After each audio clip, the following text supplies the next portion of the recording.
મારું નામ જાદવ દર્શન રજનીકાંતભાઈ એ હું ધોરણ 5 માં અભ્યાસ કરું છું। મારો વિષય છે 26મી જાન્યુઆરી।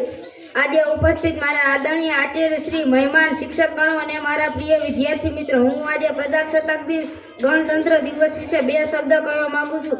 શાંતિથી સાંભળવા નમ્ર વિનંતી। આપણા સ્વતંત્ર સંગ્રામના ઇતિહાસનું 26મી જાન્યુઆરી વિશે આપણું જે વિશેષ મહત્વ છે। 1930 માં રાવી નદી કિનારે કોંગ્રેસના લાહોર અધિવેશનમાં પંડિત જવાહરલાલ નહેરુએ એક દિવસે પ્રતિજ્ઞા લેવામાં આવી હતી, જ્યાં સુધી ભારતના માણસોને આઝાદી નહીં મળે ત્યાં સુધી સ્વતંત્રતાની ચળવળ ચાલુ રહેશે।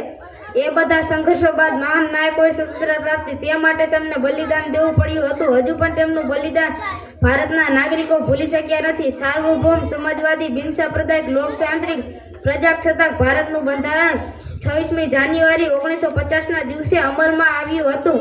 આ પ્રસંગે દર વર્ષે રાષ્ટ્રીય ધ્વજ રાષ્ટ્રપતિ દ્વારા દિલ્હીના રાજપથ ખાતે લહેરાવવામાં આવે છે અને રાષ્ટ્રગાન શરૂ કરવામાં આવે છે।